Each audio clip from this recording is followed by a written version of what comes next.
Welcome to the Sassy Spoon Kitchen. Glad to have you here. Today we're doing something kind of fun and different.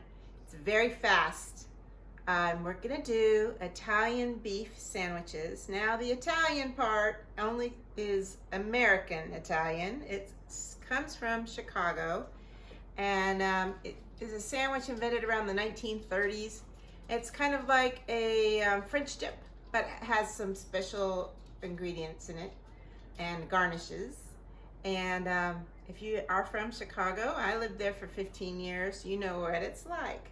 If you're not, give it a try because it's delicious. It's very easy to make. If you have leftover roast beef, and in this case I'm using prime rib sliced, and it's quick and easy. I used a homemade stock for it, and just give it a watch. It's a real short video, so I hope you try it.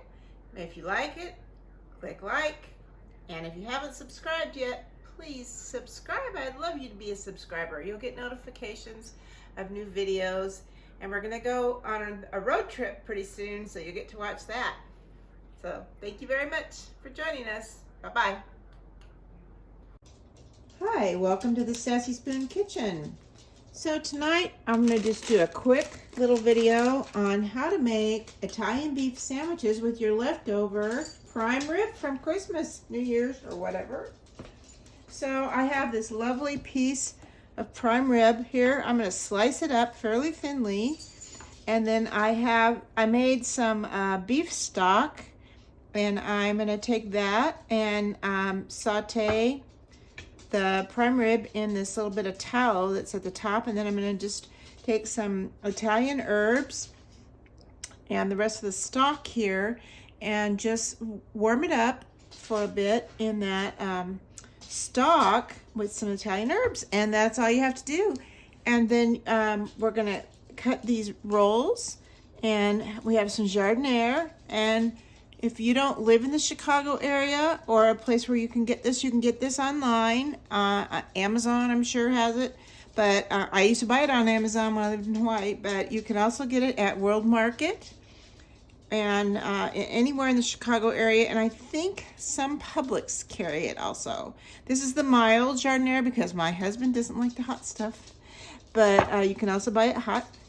And then some provolone cheese needs to go on there, and some people like, my dog's going crazy because she's smelling the beef. Some people also like sauteed peppers, but we're not a real big fan of the sauteed peppers, so I'm not doing those. But if you like the sauteed peppers or onions, you can do that as well, but we're just doing them kind of plain tonight. So I'm gonna go ahead and slice this all up, and then you can keep this and make more sandwiches. You'll have it already in your broth, so it's great to have sandwiches. They're kind of like a French dip if you've never had them, but they're Italian. They have a little Italian seasoning in them. And if you have to start from scratch, you don't have any of this delicious beef around, you can also do that, but there's another recipe for that, and I'll show you that another time. So I'll see you once we get all this ready and to assemble. Everything's sliced up, and I'm just sauteing this. Now, if you were starting from scratch, you'd be going about this a whole different way. You would cook this meat in a slow, deep way. But we have this meat is already cooked, obviously. And so we're just kind of sauteing it a little bit. I'm gonna put some garlic in the middle of this in a minute.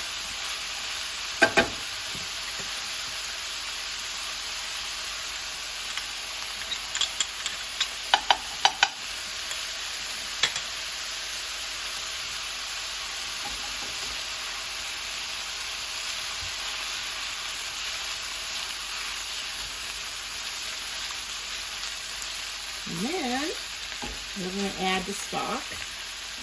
This is deep, rich stock that I made with marrow bones.